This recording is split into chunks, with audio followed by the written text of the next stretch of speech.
Okay, you want to run a cycle, but you want it to be a short cycle on an Irritrol Total Control. So here's a tip. You're going to turn the dial to water budget. In this case, it's 70%.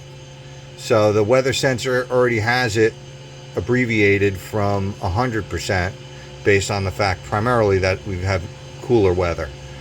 So, but we want to water even less than that. I'd say just do a 30%. So while we're have the dial down here on water budget, we can lower it to 30.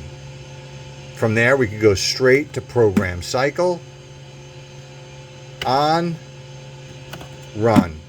Program cycle being run at 30% budget.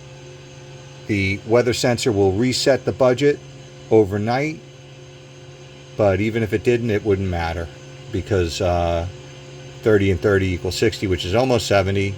So that should do it.